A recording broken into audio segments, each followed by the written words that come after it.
আজকে বানাবো মলা মাছের চচ্চড়ি। এই শীতের সবজি দিয়ে কোনো বাটাবাটি ঝামেলা ছাড়াই কিন্তু এই মলা মাছের চচ্চড়ি বানিয়ে নিতে পারবে খুব সহজেই। খেতে কিন্তু অসাধারণ লাগে। তাহলে চলো দেখে নেওয়া যাক কিভাবে এই মলা মাছের চচ্চড়ি বানিয়ে নেই। এখানে দেখো সামান্য অল্প মাছ নিয়েছি। তো মাছগুলোকে আমি হলুদ লবণ মাখিয়ে নিব। মাছগুলো কিন্তু আগে কেটে ধুয়ে পরিষ্কার করে তারপরে কিন্তু আমি হলুদ লবণ মাখিয়ে নিলাম। এবার ভেজে নিব। কড়াইটা গরম করে এর মধ্যে তেল দিয়ে দিতে হবে। তেলটা কিন্তু খুব ভালো করে গরম করে নিতে হবে।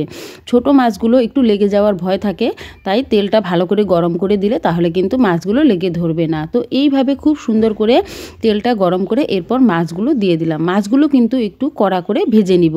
তাহলে মাছের চচ্চড়িটা কিন্তু কাটা যে একটা ভয় থাকে সেই কাটাটা কিন্তু হবে না। তাহলে দেখতেই পেলে মাছগুলো দিয়ে এবার উল্টিয়ে পাল্টিয়ে ভালো করে ভেজে নিতে হবে। বন্ধুরা, তোমরা যদি নতুন হয়ে থাকো চ্যানেলটা সাবস্ক্রাইব করে রেখো আর বেল আইকনে প্রেস করে রাখো, তাহলে সবার আগে নোটিফিকেশন পৌঁছে যাবে তোমাদের কাছে। আর কল্পনা মণ্ডল রান্নার রেসিপিতে নিত্য নতুন ভিডিওগুলো কিন্তু খুব সহজেই পেয়ে যাবে।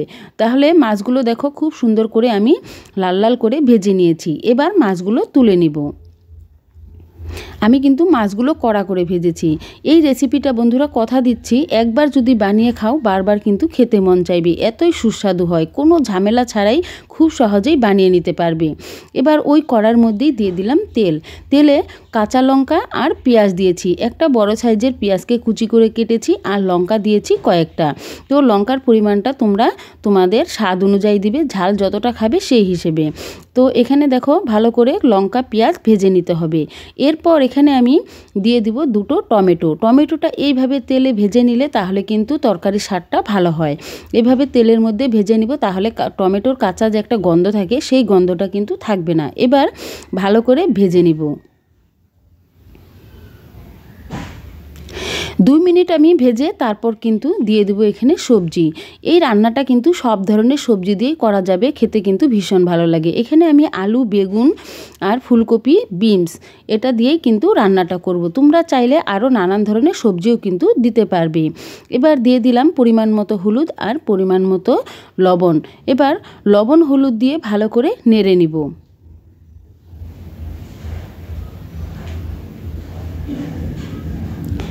এইভাবে ভালো করে নেড়ে তারপর কিন্তু ঢেকে দিতে হবে, তাহলে কিন্তু সবজিটা খুব তাড়াতাড়ি নরম হয়ে যাবে।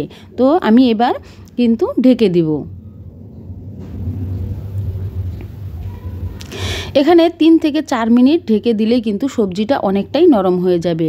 অফ ক্যামেরায় আমি আরও একবার কিন্তু নেড়ে দিয়েছিলাম। এবার দেখো ভালো করে নেড়ে নিচ্ছি। খুব একটা বেশি সময় ধরে এটা ঢেকে রাখবে না, তাহলে সবজিটা কিন্তু একদম গলে যাবে। তো দেখো আমি 3 থেকে 4 মিনিট কিন্তু ঢেকে তারপর কিন্তু নেড়ে নিচ্ছি।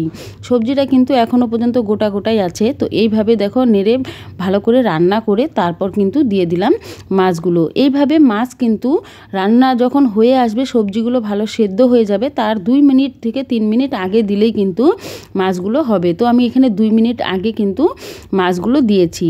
এবার নেড়ে নিব। খুব বেশিক্ষণ যদি এইভাবে নেড়ে চেড়ে নাও তাহলে কিন্তু মাছগুলো ভেঙে যাওয়ার ভয় থাকবে, তখন তরকারিটা কিন্তু কাটা কাটা একটা ভয় থাকবে, তখন খেতে ভালো লাগবে না। এভাবে দেখো একটু নেড়ে তারপর কিন্তু দিয়ে দিব ধনেপাতা। এই শীতের সময় ধনেপাতার ফ্লেভার কিন্তু ভীষণ ভালো লাগে খেতে। তো দিয়ে দিলাম কিছুটা ধনেপাতা দিয়ে নেড়ে চেড়ে নিলে কিন্তু তৈরি হয়ে যাবে এরকম ছোট মাছের চচ্চড়ি। তো বন্ধুরা, তোমরা এতক্ষণ ভিডিওটা দেখে কেমন লাগলো অবশ্যই কমেন্ট করে জানিও। আর যদি ভালো লাগে লাইক, কমেন্ট, শেয়ার করে দিও। চ্যানেলটা সাবস্ক্রাইব করতে ভুলবে না। আবারও কিন্তু চলে আসবো নতুন কোনো ভিডিও নিয়ে। নতুন নতুন ভিডিওগুলো তোমাদেরকে আমি উপহার দিব। অবশ্যই তোমরা চ্যানেলটা সাবস্ক্রাইব করে রেখো। দেখো তরকারিটা কিন্তু হয়ে গিয়েছে। এরকম চচ্চড়ি কিন্তু খুব সহজেই বানিয়ে নিতে পারবে।